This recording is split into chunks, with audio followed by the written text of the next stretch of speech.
Hello everyone, AmyR here with Prairie Paper and Ink.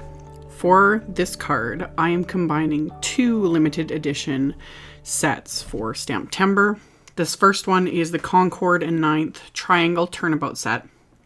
And this one's probably going to be sold out by the end of the day, but any of their Turnabout sets will work. The great thing is in January, they started adding these alignment aids, and it's just a piece of transparency with the image and the big X printed on it. So to use this, you just line up the stamp on that transparency, and then you center it on either your cardstock, or you can use, there's like a Turnabout alignment aid, and you can make your own jig. That's the word I was looking for, jig. I didn't use that today. All I did was line up the stamp on the transparency so that it was centered. And then I centered that onto my cardstock that I'm going to stamp on, which is just a piece of Neenah Desert Storm cardstock that I cut to 6x6. So by centering it that way, that just made it the easiest way to use this. And you could do this again with any of the Concord&9th Turnabout sets. There's so many and they're amazing. And I've done other videos on them. And hopefully I can start doing more because I've been collecting them for a long time. Anyway, I stamped the first impression. I'm using my MISTI for this because the MISTI makes the Turnabout stamps. It's pretty much the only way to use them, really. Stamped the first one with clear embossing ink, and I heat embossed it with gold embossing powder. Just this first, stamp. Then I have it lined up the way it originally was here. So then all I have to do is turn it once. So I've turned it once. This time I'm inking up the stamp with Cobblestone ink from Simon Says Stamp and stamping it. And now we've got more of a pattern. And again, the beauty of these Turnabout stamps from Concord&9th is you could stamp it the once, twice, 3 times, 4 times as it was intended, or just do it the 1 time or 2 times, etc. and like get different patterns each time. So after I stamped it with the Cobblestone ink, I turned it a second time. And I inked up the stamp with dark chocolate ink. And now I've turned it one final time. And I cleaned off my stamp really well. I used Simon's Ultra Clean Stamp Dauber. I wanted to get like all that brown ink off the stamp. So cleaned it off really well because this final time I am stamping it with some white pigment ink just to create this pattern. So I had to use a stamp even though, like I said, it is almost for sure going to be sold out by the time I get this video uploaded, knowing my luck. But it's one of those things where the card, like all the ideas like popped into my head last night as I was falling asleep and it was too late to, actually create anything, etc. But the whole card just kind of, formed itself in my head and I couldn't not share it with you guys. So this would also work though, like with these colors, everything like pattern paper or other images, etc. So I stamped it with the white pigment ink, and I ended up actually stamping it a second time just to get more of the ink to show up, because white pigment ink on especially Desert Storm cardstock doesn't always show up too well. But yeah, as it dries, it does kind of fade off a little bit. But once it was mostly dry, I die cut this background with one of the Waffle Flower A2 layers dies.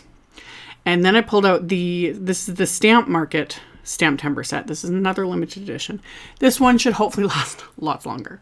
However, as with all of these STAMPtember sets, it's only while supplies last through the month of September. I will have links, as always, in the description box below, as well as on my blog. So this set I love. I think this is the first time I've ever used any images from the Stamp Market.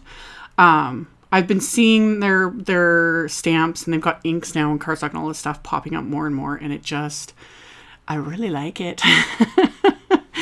I have so much stuff and like so many brands I designed for and everything, and yet this I'm just like, oh dear, I really like, and especially this set, I really like it. So I stamped the one large leaf cluster here. I'm using all the same inks, so I use that dark chocolate ink, and then I stamped the other leaf cluster with the Cobblestone ink. And I'm just stamping it onto like some ivory cardstock.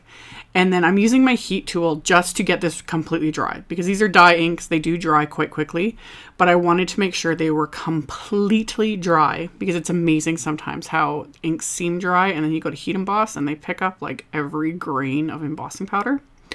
So I sped up that drying process, used my anti-static powder tool, poured embossing powder over it just to make sure, because I only want the embossing powder on the little stamp image I'm going to use.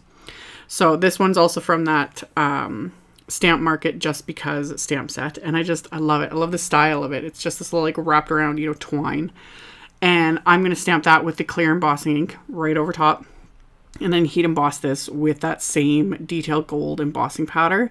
And I just love how that ended up looking. So after I had done that, I decided I was going to heat emboss one of the sentiments from the set as well, just part of the sentiment. So I just took the little For You word stamp here, and I'm going to just stamp that on the little bottom corner there of this panel. So I'm going to line that up and then do the same thing. Anti-static powder tool, stamp it with the clear embossing ink, and then heat emboss it with that detailed gold embossing powder just to, you know, tie everything together. So after I've got that stamped and coated with the detailed gold embossing powder, I'm going to melt that with my heat tool. And then I'm going to line up the rest of the sentiment, which is just the grateful word. I love that with this set, there's like mix and match options. I don't have to cut anything apart. It's just designed that way. So line up that word, and then I'm going to stamp that with the same dark chocolate ink that I used for the leaves and the background, etc.